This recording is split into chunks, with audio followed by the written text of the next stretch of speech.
Prologue to a Prologue. Hello, and good Friday morning. Early this evening, I'm going to be speaking at my local bookshop. And when I say local, I really mean local. I can walk over there. I probably won't tonight because it's freezing outside. But anyway, I was thinking, as I was, trying to drag out some clothes for me to appear in, that I haven't appeared in public for 2 years. Or at least it was January of 2020. And the last time I appeared in public was in Santiago, Chile. And by the time I returned home, the realities of the pandemic had dictated restrictions in travel, lockdowns, and the perpetual toothache we all are still experiencing. And so, I've been, running around the house in my sweatpants and socks. And I've only had to actually, dress up to get in the car and take us shopping. And so it's kind of weird thinking I'm going to have to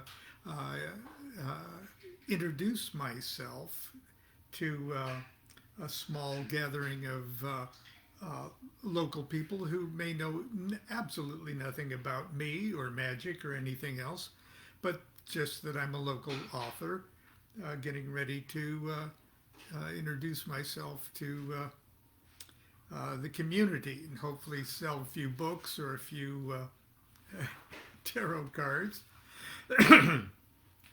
So I was thinking about, well, how do I break the hymen of my local non-magical community to introduce myself?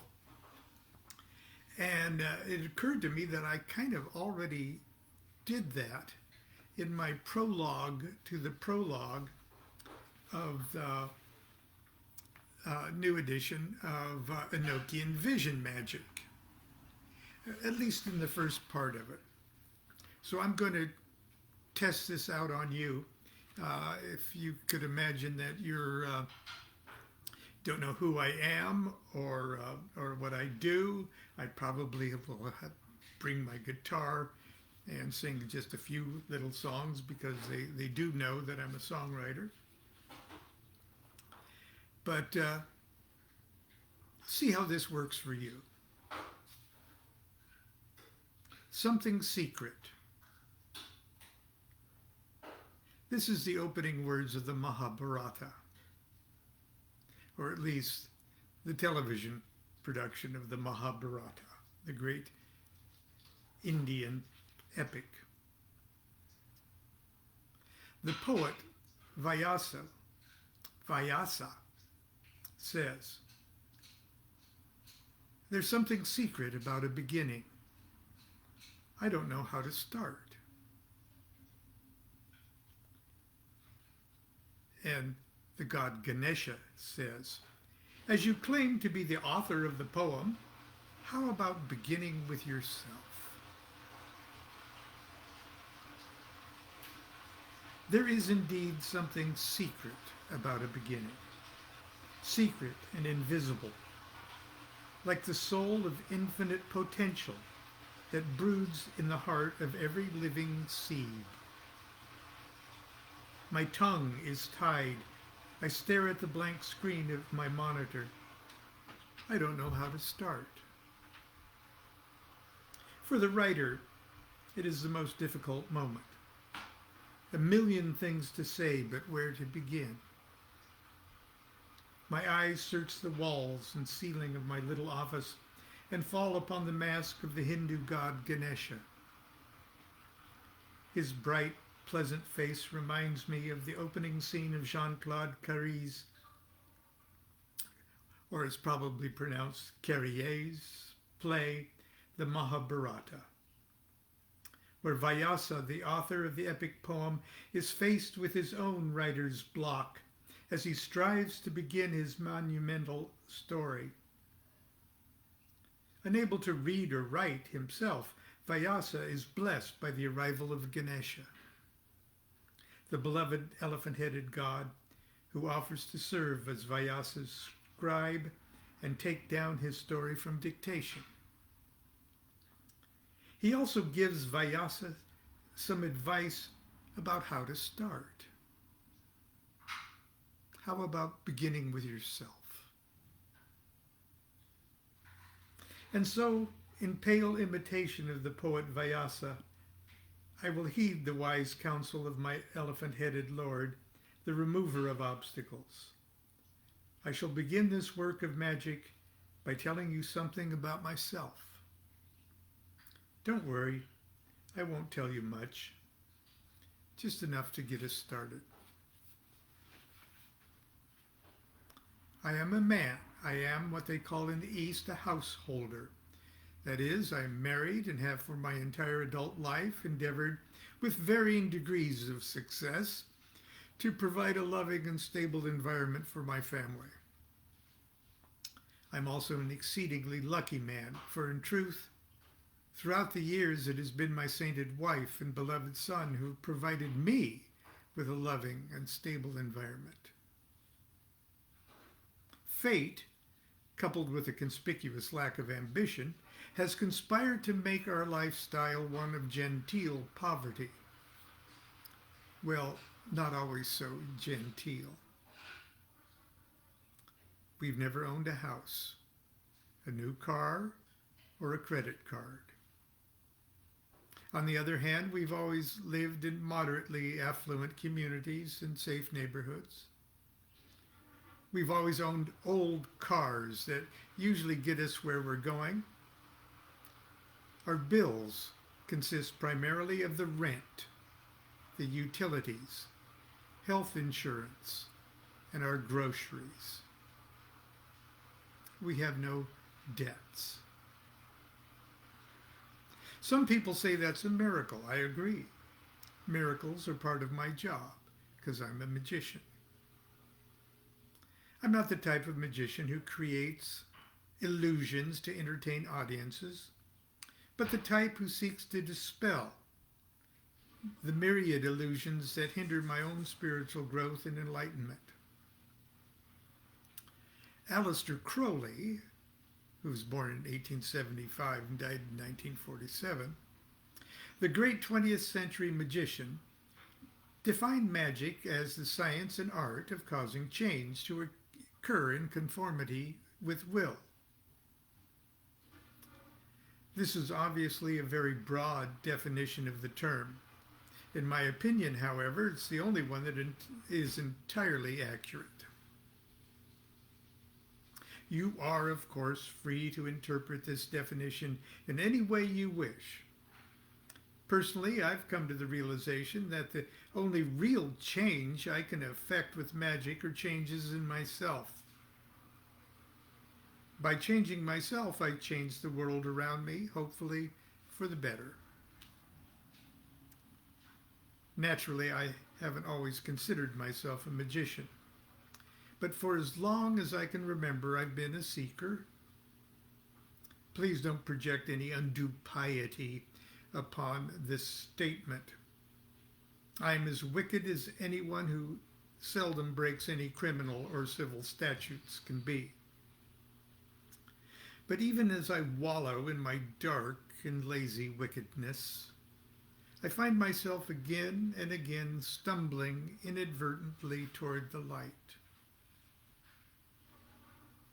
As a magician, I've also been extraordinarily lucky.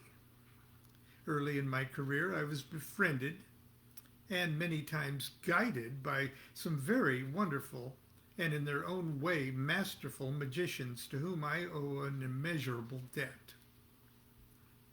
Israel Regardie, Phyllis Seckler, Helen Parsons Smith, and Grady L. McMurtry. I've also collaborated with others who've enlarged and enriched my magical life. Foremost among these are my wife, Constance, who is the greatest natural magician I've ever known. There are many others as well.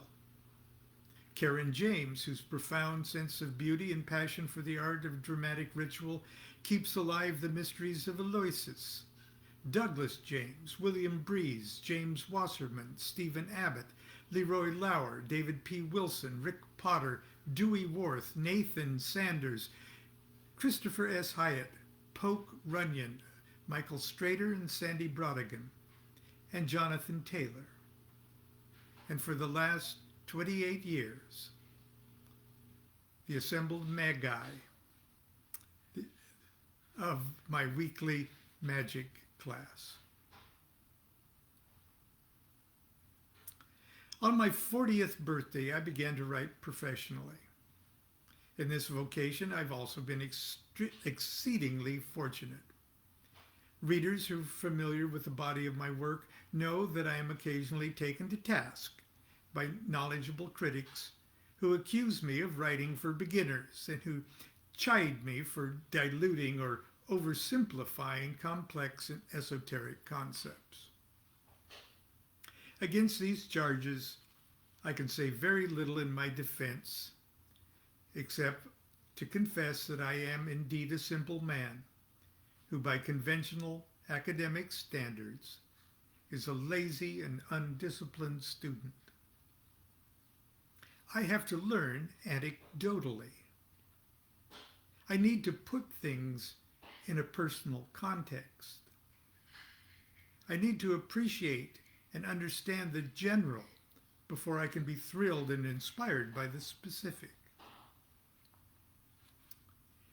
Yes, I am proud to write for beginning students of magic.